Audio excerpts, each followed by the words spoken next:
আমার নবী দুইটা চোখের পানি গাল বেয়ে ছেড়ে দিছে। জিবরাইল বলেন আশ্চর্য হলাম, এত সুন্দর প্রস্তাব শুনে চোখের পানি ছেড়ে দিলেন, খুশি হলেন না? কারণ কি, ঘটনা কি? আমার নবী ডাকে, জিবরাইল, ও জিবরাইল শুনো রে, আমি কোন ব্যথায় চোখের পানি ছেড়ে দিলাম? আমার দাফন যদি আল্লাহর আরশের ডান পাশে হয়, আমি জানতে চাই রে আমার গুনাহগার উম্মতের দাফন কই হবে?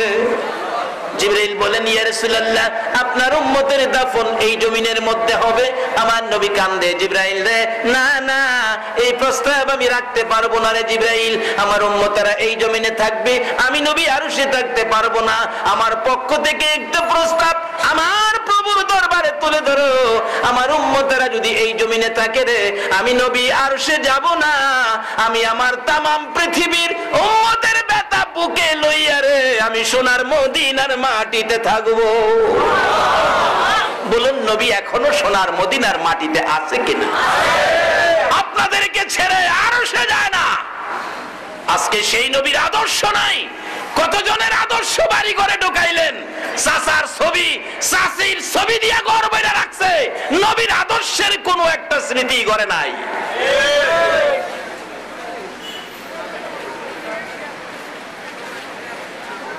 বিশ্বকাপের ভিলিয়ারের ছবি নিয়ে মুসলমানের ঘরে ঢুকাইছে, নবীর আদর্শের ছবি। আল্লাহ কয়, তোর লজ্জা করে না বিশ্বকাপের ভিলিয়ার এর ছবি ঘরে ঢুকাইছস?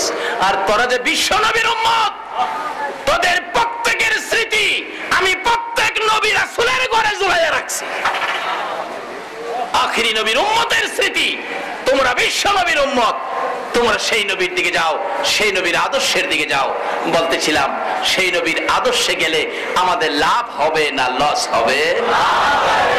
এবার জিবরাইল প্রশ্ন করেন, ইয়া রাসূলুল্লাহ, আরশে যাবেন না, মদিনায় পড়ে থাকবেন, এতে কি লাভ হবে উম্মতের পাশে ছুঁয়ে থাকলে? আমার নবী ডাকে, জিবরাইল রে, উম্মতের ব্যথা তুই বুঝবি না রে জিবরাইল। আমি নবী আরশে যাব না, আমি আমার উম্মত লইয়া সোনার মদিনার মাটিতে পড়ে থাকবো, তাতে কি লাভ হবে গো? জিবরাইল ডাকতেছে।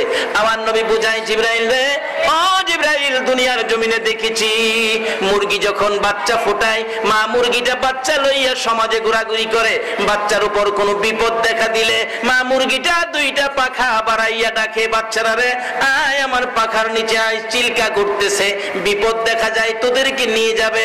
মা ডাকতে থাকলে বাচ্চাগুলো দৌড়াইয়া মায়ের ডাকে পাখার ভিতরে ঢুকে, মা সান্ত্বনা দেয়, আর ভয় পাইস না, আমার জীবন থাকতে একটা বাচ্চারও ক্ষতি হতে দিব না। জিবরাইল, আমারও মন চাই রে আমি সোনার মদিনার মাটিতে পড়ে থাকবো, আমার তামাম পৃথিবীর উম্মতের যদি কোনো বিপদ দেখা দেয় রে জিবরাইল, বাচ্চাওয়ালা মুরগির মতো আমি নবী মদিনার জমিন থেকে দুইটা হাত বাড়াইয়া দিব। আমি আমার তামাম পৃথিবীর উম্মতগুলো হাতের মধ্যে লইয়া সুখে শান্তিতে মদিনার মাটিতে পড়ে থাকবো। যেই নবী উম্মত ছেড়ে আরশে যায় না, মদিনার মাটিতে সই, এই নবীর পক্ষে আমাদের যাওয়া দরকার আছে কিনা? এই নবীর কথাগুলো মানা আমাদের দরকার আছে কিনা? নবীর কথা মানবে যারা হবে জান্নাতি। বলুন, নবীর কথা না মানিয়া আবু জাহেল হইল দুজুকি, না মানিয়া নবীর কথা মানবে যারা হবে জান্নাতি, নবীর কথা মানবে যারা হবে জান্নাতি, না মানিয়া আবু জাহেল হইল দুজুকি, না মানিয়া আবু জাহেল হইল দুজুকি। আমার নবী কয়, জিবরাইল, আমার উম্মতের জন্য আল্লাহর পক্ষ থেকে লানত এই রমজান মাসের প্রথমে, আর আমি নবী আমিন লাগাবো, এটা কেমনে হয় রে? কোন কিসিমের উম্মতের জন্য আমি একটু শুনি। জিবরাইল বলেন, হুজুর, এই রমজান এত বরকতের রমজান, গুনাহ মাফের সুযোগ, রহমতের সুযোগ, মুক্তির সুযোগ, সব কিসিমের সুযোগ এই রমজান মাসে আপনার উম্মতের জন্য। এত সুযোগ সুবিধা পায়া যারা রমজান মাসে ইবাদত করে, রমজানের রোজা রেখে নিজের গুনাহগুলি মাফ করাইতে পারলো না, তাদের উপরে আল্লাহ লানত। রাসূল বলেন এরকম উম্মত হইলে তো লানত পাওয়ার উপযুক্তই। নবীজি আমিন লাগাইয়া দিছে, আল্লাহর পক্ষ থেকে লানত, নবীজি আমিন লাগাইছে। এই ব্যক্তিগুলি কারা? যারা এত সুযোগ সুবিধার রমজান পায়া রমজানে ইবাদত করলো না, রমজানে রোজা রাখলো না। একটু হিসাব করে দেখেন এই বেজালও কে কে পড়ছে। ইয়া রাসূলুল্লাহ, 2 নাম্বার ব্যক্তি হলো মা বাবা দুনিয়ায় জীবিত আছে, অথবা বাবা আছে মা নাই, মা আছে বাবা নাই, দুইজনের একজন আছে অথবা দুইজন আছে। মা বাবার খেদমত করে যারা জান্নাত কিনতে পারে নাই তাদের উপর আল্লাহর লানত। আপনি নামাজি, ওয়াজ শোনেন, ওয়াজ করান, কিন্তু নবীকেও ভালোবাসেন, মা বাবারে ভাত দেন না, মা বাবারে কষ্ট দেন, তাহলে আপনার উপরে আল্লাহর লানত। নবীজি আমিন লাগায় দিছে। মা বাবারে কষ্ট দেওয়ার ব্যক্তিত্ব আমাদের সোনার বাংলায় আছে কিনা? আছে, থাকলে বালা বুঝালে। বাবা আজকের মাহফিল থেকে পরিষ্কার হন, যদি মা বাবা দুনিয়ায় থাকে রমজানে এই বিপদ থেকে বাঁচার জন্য, আল্লাহর লানত নবীর আমিন থেকে বাঁচার জন্য মা বাবার খেদমতে চলে যান, মা বাবার কাছ থেকে জীবনের গুনাহ ক্ষমা নেন। কারণ মা বাবার মতো দরদি এই পৃথিবীর জমিনে আর পাওয়া যাবে কিনা বলুন? এটা বাস্তব ঘটনা। এই রমজান মাস আসলে কিছু মানুষ আছে রোজা রাখে না, এই সিগারেট খায়, জিগাইলে কয় হুজুর আল্লাহরেই ভয় করি না, আর আপনারা মৌলবীরারে ভয় কইরা লাভ আছে? হ্যাঁ বলে আল্লাহরে ভয় করে না। কেমন শ্যাড হইছে। হ্যাঁ, এরকম এক ব্যক্তি আমাদের এলাকায় ছিল, এরকম মোটা, হ্যাঁ ফাতাইরা মোটা, কি বেড়া।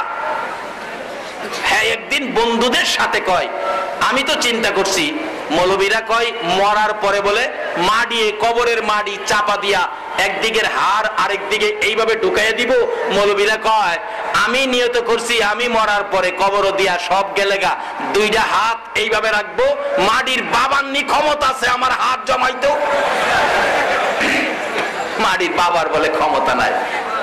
আল্লাহ বলছে কোরআন শরীফে, লাইন শাকারতুম লা আযীদান্নাকুম ওয়া লাইন কাফারতুম ইন্না আযাবি লাশাদীদ। আমার নিয়ামত পায়া শুকর আদায় করলে নিয়ামত বাড়াইয়া দিব, না শুকরি করলে আমার আযাব বড় শক্ত। আচ্ছা বলুন, শরীরের শক্তি, অঙ্গ প্রত্যঙ্গ, হাত পা গুলি কার দেওয়া? হাত ছাড়া মানুষ আছে না? আল্লাহ পাক এখানে সাবধান করে যায়, তোরে হাত দিছি, দেখ হাত ছাড়া আরেকটা ব্যক্তি আছে, ইচ্ছে করলে তোকেও আমি হাত ছাড়া করতে পারতাম, কিন্তু এই হাতগুলি দিয়ে যা মনে চায় তা করো না, আমি একদিন হাতের হিসাব নেব।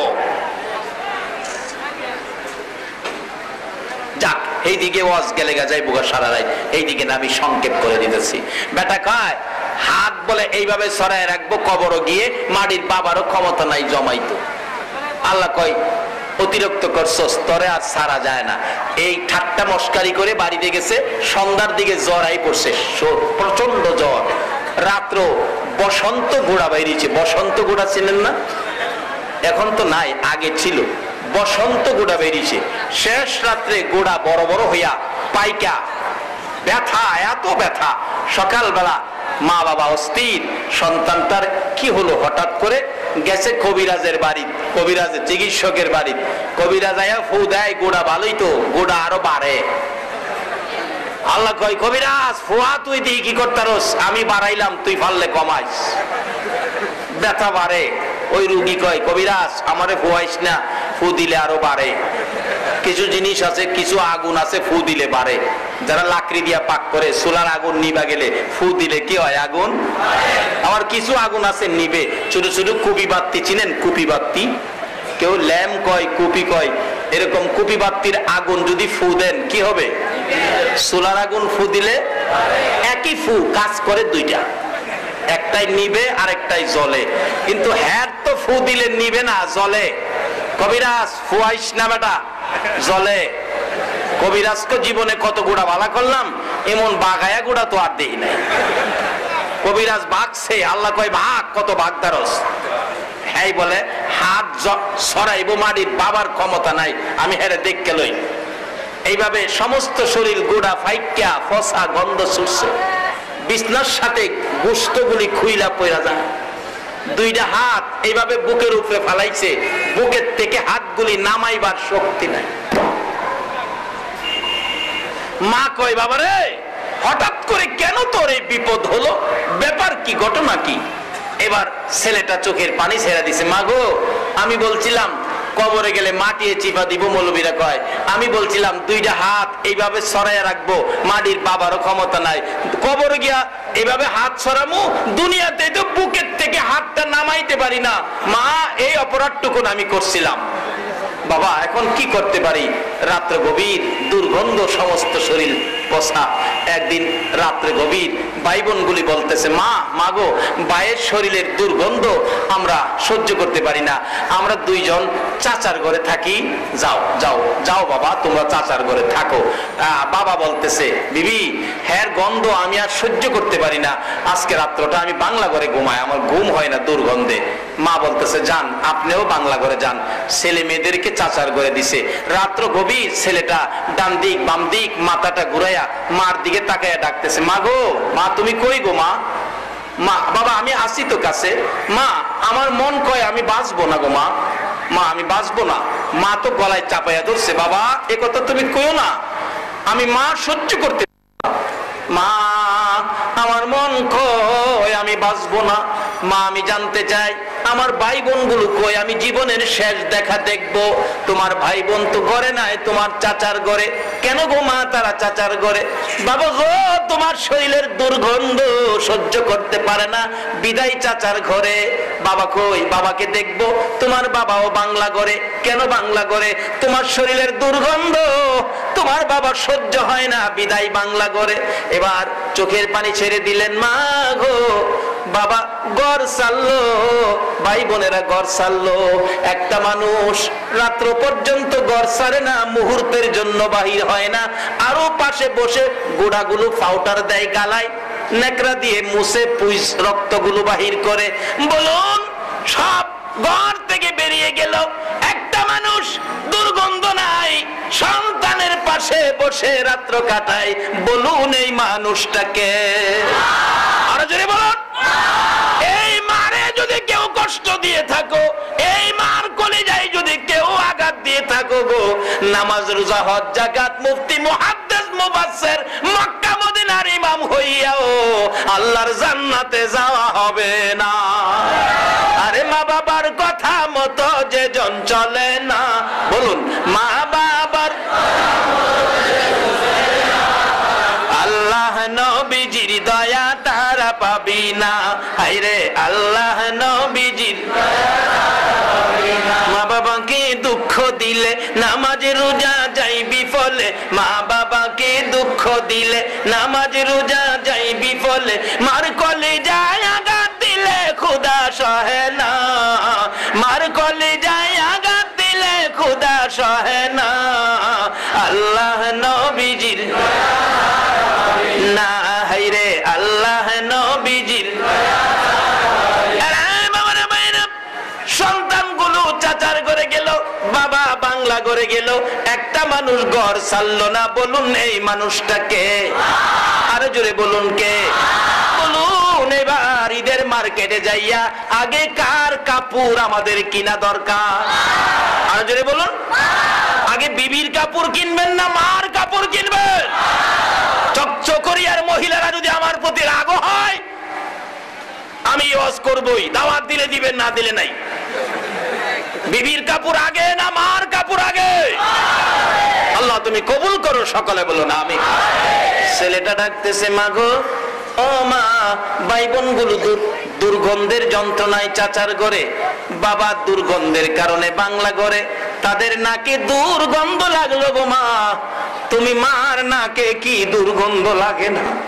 মা চোখের পানি ছেড়ে দেন। বাবা গো, 10 মাস 10 দিন পেটে লইয়া কষ্ট করেছি, প্রসব ব্যথায় 3 দিন সহ্য করেছি, বালতির পর বালতি রক্তক্ষরণ হয়ে ঘর লাল লাল করেছি। রে বাবা, তুমি যখন দুনিয়াতে আসছো আমার কলিজায় লাথি লাগছে, 3 ঘন্টা বেহুশ হয়েছিলাম রে বাবা। ওই দিনের কষ্টের কথা মনে হইলে আমি মার নাকে দুর্গন্ধ লাগে না। জিব্রাইল জিবরাইল ডাকতেছে, ইয়া রাসূলুল্লাহ, ওই মা বাবাকে যারা কষ্ট দিবে, মা বাবার খেদমত করবে না, মা বাবার খেদমত করে যারা জান্নাত কিনতে পারলো না, তাদের উপর আল্লাহর লানত আমার নবী আমিন লাগাইয়া দিছে। এর থেকে বাঁচার ক্ষমতা পৃথিবীর কেউ পারবে না আপনাকে বাঁচাইতে, কেউ পারবে না যদি আপনি নিজে আপনার রাস্তাটা পরিষ্কার না করেন। যদি মা বাবা দুনিয়ায় থাকে, কষ্ট দিয়ে থাকেন, রমজান শেষ হওয়ার আগে, ঈদের জামাতে যাওয়ার আগে মা বাবার পায়ে পড়ে মা বাবার কাছ থেকে ক্ষমাটুকু নেন। আর যদি মা বাবা দুনিয়ায় না থাকে, কালকে ফজরের নামাজ পড়ে মার কবরে যান, বাবার কবরে যান, যায় বলুন, আল্লাহ এই কবরে আমার মা, উল্লেখ করে বলবেন এই কবরের ভিতরে আমার মা, মা গো মা, এই কবরে আমার বাবা, আল্লাহ আমি কষ্ট দিয়েছি, তুমি কষ্ট দিও না, আমি আমার মা বাবার পক্ষ থেকে তোমার কুদরতি পাও ধরে ক্ষমা চাই, আমার মা বাবাকে মাফ করো। রোজা রাইখা ফজরের নামাজ পড়ে মা বাবার কবরে যায় হাত বাড়াবেন, রোজাদারের হাত আমার আল্লাহ খালি দেয় না, ডাক দিয়া দেখেন না, ডাক তো দিলেন না। যদি আপনার ডাকে আল্লাহ খুশি হয়, মা বাবাকে কবর জগতে মাপ পাওয়া যায়, মাপ দিয়ে দেয়, মা বাবা কবর থেকে রুহানি ভাবে আপনার দুনিয়ার অপরাধগুলো রুহানি ভাবে মা বাবা ক্ষমা করে দিবে। তাই 2 নাম্বার এই লানত থেকে নিজেকে বাঁচান। 3 নাম্বার লানত, আমার আল্লাহর পক্ষ থেকে জিবরাইল এসে ডাকতেছেন, ইয়া রাসূলুল্লাহ আপনার উম্মতের জন্য 3 নাম্বার লানত আল্লাহর পক্ষ থেকে। আপনি নবীকে সৃষ্টি না করলে জগৎ সৃষ্টি হতো না, আপনার উসিলাতে সব নবী গো, আপনার নাম শোনা মাত্র যারা আপনার প্রতি দুরূদ শরীফ পড়বে না, তাদের উপর আল্লাহর লানত রাসূল আমিন লাগাইয়া দিছে। এই 3 বিপদ থেকে কিভাবে বাঁচবেন এই রাস্তাটা একটু খুঁজেন। শুধু নামাজ পড়ে যদি এই 3 বিপদে থাকেন, নামাজ দিয়েও আপনার কোনো লাভ হবে না, নামাজও পড়তে হবে, এই 3 কিসিমের লানত থেকে আপনাকে বাঁচাইতে হবে। যদি বাঁচাইতে পারেন, আপনার বাজেট কি, আমি শেষ দিকে আসছি, লম্বা হয়ে গেছে আলোচনা, কারণ আবার সেহরি খাইতে হবে। শেষ দিকে গেল বাইবেন না অক্ষণ ছেড়ে দিছি, আরো 20 মিনিট 25 মিনিট সময় যাইবো, তারপরে ছাড়বো। এবার আব্দুল্লাহ আনসারী, কথাটা খেল আছে, আব্দুল্লাহ আনসারী নবীজিকে আগায়া নিয়ে যাচ্ছে, খুশি। নবী তো ঘোষণা দিছে তোদের জান্নাতের চাবি রোজগার হয়ে গেছে। যাইতে যাইতে যাইতে যাইতে রাস্তার কিনারে, বড় রাস্তা, মেইন রাস্তায় উঠাইয়া দিবেন, তো এটা সুন্নত, আগায়া দেওয়াটা সুন্নত। আগাইয়া দিলেন, নবীজি রাস্তার কিনারে যাইয়া দেখে ছোট্ট ছোট্ট 2টা বাচ্চা খেজুর গাছের মধ্যে এইভাবে হাত বাইদা আটকায় রাখছে। রাসূল জিগায়, কি রে বাবারা, তোমরা খেজুর গাছের মধ্যে হাত বাঁধা কাঁদতেছো, কি তোমাদের দুঃখ? বাচ্চাগুলো চোখের পানি ছেড়ে ছেড়ে কান্দে। হুজুর, কত মানুষ যায় এই রাস্তা দিয়ে গো, আমাদের দুঃখের কথা কেউ জিগায় না। আমার নবীর আদর্শ, বাচ্চাদেরকে বড় মায়া করতেন। আমরা কি বাচ্চাদেরকে মায়া করব? নবী খুশি হবে। যদি হিন্দুদের বাচ্চাও হয়, আমরা এরপরেও বাচ্চাদেরকে নবী আদর করতেন, বিদায় আমরা তাদেরকে কি করব? হোক না সেই হিন্দু, বানাইছে তো আল্লাহ, আমরা কি করব? বাচ্চা বলে তাকে। আচ্ছা, একটা বাচ্চা ছেলেকে যদি মসজিদের ইমাম সাহেব হুজুর হিন্দুর ছেলেকে আদর করে, ডাক দেয় কাছে, মাথায় হাত বোলায়, মা দেখলে খুশি হবে না বেজার হবে? মা কি বলবে, হায় আমার হুজুর না, আমার বাচ্চারে, আমরা হিন্দু মানুষ, তারপরও কত আদর করে। একদিন দেখবেন তার স্বামীর সাথে পরামর্শ করবে, লো আমরা মুসলমান হয়ে যাই, মুসলমান ধর্মটা কত সুন্দর, দেখছো? হ্যাঁ, মুসলমান হইয়া আমরা হিন্দু ধর্মের বাচ্চাদেরকে কত মায়া করে, আর মুসলমান হইলে জানি আরো কত মায়া করতো। অস্ত্র সারা যুদ্ধ করে দুনিয়া করলো জয়, তাই তো আজি মানব দানবে মুহাম্মদ নাম লয়। আমার নবীর যুদ্ধটা ছিল ভালোবাসার যুদ্ধ, ভ্রাতৃত্বের যুদ্ধ, মহব্বতের যুদ্ধ, বন্ধুত্বের যুদ্ধ, হাতিয়ারের যুদ্ধ নয়।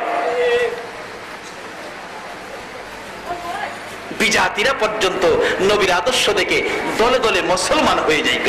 আসুন আমরা সেই নবীর আদর্শ নিয়ে আবার ময়দানে চলে যাই। আমার নবী জিজ্ঞেস করেন, বাবারা তোমাদের এই কষ্ট, এই অসুবিধা, এইভাবে দুঃখ কষ্ট ব্যাপারটা কি? হুজুর কত মানুষ যায়, কেউ জিগায় না। তোমাদের বাবার নাম কি? হুজুর আমাদের বাবা হলেন ওই যে আপনার পাশে দাঁড়ানো, হাত তো বাঁধা, মুখে ইশারা করে আপনার পাশে দাঁড়ানো আব্দুল্লাহ আনসারী। আমার নবী জিগায়, আব্দুল্লাহ আনসারী রে, এই বাচ্চাগুলোর এই অবস্থা কেন, কষ্ট দুঃখ কেন? আব্দুল্লাহ আনসারী চোখের পানি ছেড়ে দিয়ে কান্দে, কথা কয় না। রে আব্দুল্লাহ আনসারী, কাঁদলি রে, কথা বললি না? ছেলেদেরকে জিজ্ঞেস করেন, বাবারা তোমরা বলো কি অসুবিধা? বাচ্চাগুলো কান্দে আর বলে, হুজুর আমার বাবা এত গরিব মানুষ, আমার বাবা আব্দুল্লাহ আনসারী আজকে 5টা-6টা দিন পার হয়ে গেছে গো নবী, আমাদের চুলায় আগুন জ্বলে না, না খাইয়া থাকতে থাকতে কষ্ট সহ্য হয় না। বিদায় আমরা 2 ভাই হাঁটতে হাঁটতে এই গাছের গোড়ায় এসে দেখি কিছু খেজুর গাছের নিচে পড়ে আছে। গাছটার মালিক হলো ইহুদি। খেজুরগুলো পেটের খিদার যন্ত্রণায় আমরা টুকায়া টুকায়া খাইলাম। খাওয়ার অপরাধে ইহুদি গাছের মালিক আমরা 2 ভাইয়ের গাছের সাথে বাইদা রাখছে। নবী গো, আমার বাবা গাছ থেকে ছুড়াইয়া নেয় না। আমার নবী একটা দৌড় মারছে, মসজিদে নববীর বারিন্দায় দাঁড়ায়া কান্দে। সাহাবীরা জড়ো হয়ে গেছে, রাসূল কান্দে রে, আয় রাসূলের চোখের পানি মুছবো। আল্লাহু আকবার বলো। আজকে কারা গো রাসূলের চোখের পানি মুছতে পারো? কে আজকের মাহফিলের আয়োজন করেছো? কার টাকায় মাহফিল দাঁড় হয়ে গেছে?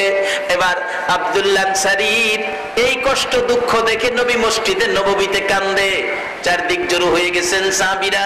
হযরতে ওমর ফারুক রাদিয়াল্লাহু তাআলা তরবারি নিয়ে হাজির। হুজুর বলুন, কে আপনার চোখের পানি বের করেছে? আমি এখন তাকে দ্বিখণ্ডিত করে দিব। আমার নবী বলেন, রে ওমর, আজকের চোখের পানি তরবারি দিয়ে বন্ধ করতে পারবি না। দৌড়ে আসছে উসমান গনি, দৌড়ে আসছে আবু বকর সিদ্দিক।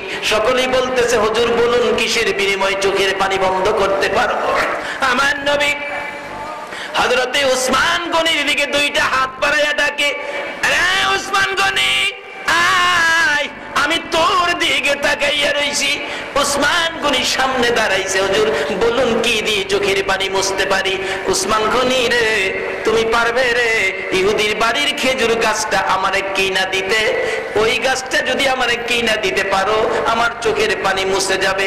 একটা দৌড় দিয়ে ইহুদির খেজুর গাছের গোড়ায় দাঁড়াইলেন উসমান গনি। ইহুদি বাড়িতে আছো, এই গাছটা বিক্রি করে দাও। বাড়ির গাছ কেন বিক্রি করব?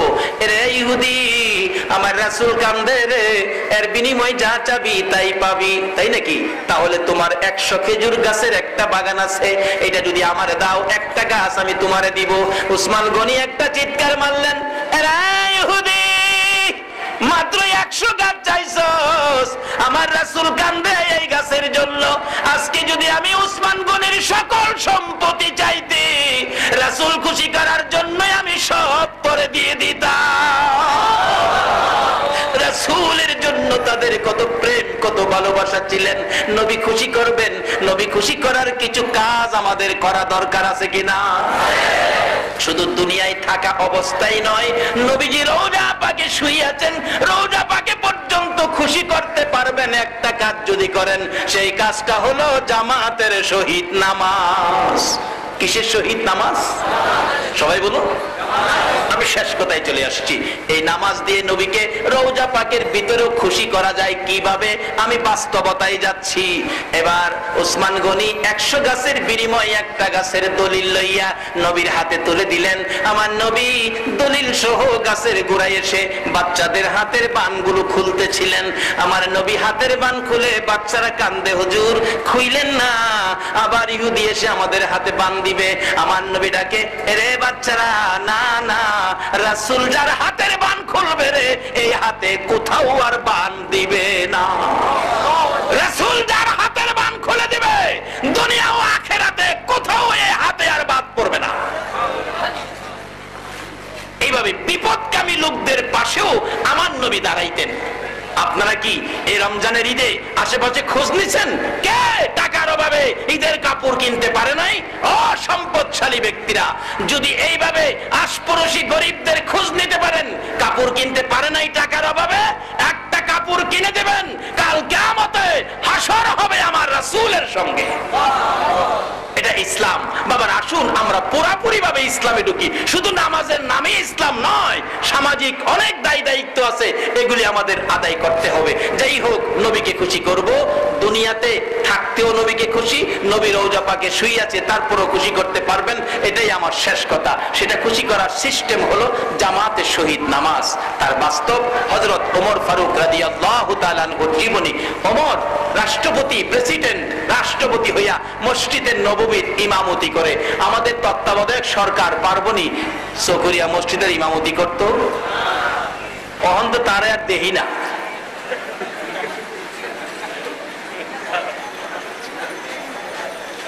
রাষ্ট্রপতি ওমর মসজিদের নববীর ইমাম, ফজরের নামাজের ইমামতি করে। 2 রাকাত নামাজ ফজর, 1 রাকাত পড়া শেষ, রুকু সেজদা শেষ, দাঁড়াইতেছে দ্বিতীয় রাকাতের উদ্দেশ্যে। দ্বিতীয় রাকাতের জন্য দাঁড়াইতে গিয়ে সোজা হইতে পারে নাই। পিছনে একজন ইহুদি মুসল্লি সেজে আমি বলবো আজকে বিশ্ববাজারে মুসলমানদেরকে কলঙ্ক করার জন্য এক কিসিমের ভাইয়েরা মানুষ মারতে শুরু করেছে। তাদেরকে তদন্ত করে দেখা হোক তারা মুসলমান নয়, মুসলমানের সুরত ধরেছে। তার বাস্তব হলো ওমরের জীবনী।